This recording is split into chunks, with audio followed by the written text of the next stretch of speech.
Samsung তাদের budget লাইনে আরও একটি ফোন ইন্ট্রোডিউস করতে যাচ্ছে, সেটি হচ্ছে স্যামসাং এর গ্যালাক্সি A06। অবশ্যই এটা একটি 5G ফোন। এই ফোনটিতে আপনারা পাচ্ছেন Dimensity 6300 এবং এখানে অবশ্যই পাশাপাশি পাবেন 12টি 5G ব্যান্ড।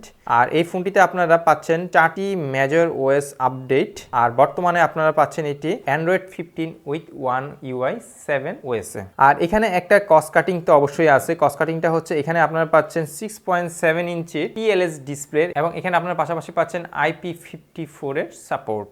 আর ক্যামেরা সেকশনে পাচ্ছেন আপনারা 50 মেগাপিক্সেলের একটি শুটার এবং পাশাপাশি 2 মেগাপিক্সেলের একটি ডেপথ সেন্সর। আর ব্যাটারিতে পাচ্ছেন আপনারা 5000 মিলিঅ্যাম্পিয়ারের একটি ব্যাটারি, পাশাপাশি এখানে সাপোর্ট পাবেন 25 ওয়াটের একটি ফাস্ট চার্জিং। আর এছাড়া আপনারা এখানে তো অবশ্যই পাচ্ছেন 3.5mm jack, USB type C এবং ব্লুটুথ 5.3। আর এই ফোনটি পাবেন আপনারা 3টি কালার ভেরিয়েন্টে, ব্ল্যাক, গ্রে এবং লাইট গ্রিন। সো স্যামসাং এর এই বাজেট 5G ফোনটি আপনার কেমন লাগলো অবশ্যই আমাদের কমেন্টসে কমেন্ট করে জানান। তো এরকম নতুন নতুন ইনফরমেশন পেতে অবশ্যই আমাদের চ্যানেলটাকে সাবস্ক্রাইব করবেন।